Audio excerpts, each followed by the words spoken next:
Biznes startapimiz uydagi xarajatlarni 30% tejashgacha yordam beradi.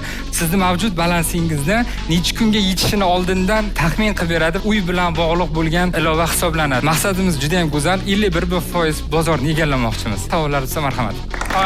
Alisher, $1 million ga necha foiz? 15% deb biz hozir ochganmiz. Startap faqat pul topish kerak emas. Startap madaniyat o'rgatish kerak. Agar biz sizga shu loyihada investitsiya kiritadigan bo'lsak, shu loyihani ustida bo'lasizmi? Chunki bir 100-200 ta loyihani ustida ishlardingiz-da. Men dekabr oyidan hamma kompaniyamdan chiqib ketganman. Bir yildan keyin sizni oylik daromadingiz qanchaga yetishi kutilyapti? Fevral oyida 50 mingga chiqamiz. 50 ming beraman 1% ga. Keyingi valuation o'sganda 50% skidkada sotib olaman. 10%. Alisher aka, men ham lekin pul tikishga tayyorman, lekin pul emas, boshqa taraflama. 15% mi? Pul berasizmi shunda? Beramiz. To'xtaymiz, endi kelishib olaylik. Faqat bitta shartim bor.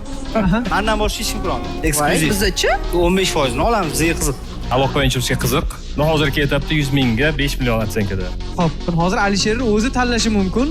Qaysi VC pul tikkan deyishadi. Chunki bizga aloqa venture juda ham muhim. O'ylab ko'ring, bularning zarari tegmaydi, foydasi tegsa tegadi. Aloqa Venturesni ham qo'shyapmiz. Startup loyiha $1 million ko'tardi deb ayta olamizmi? Ayta olamiz. Demak, Alisher Tojiyev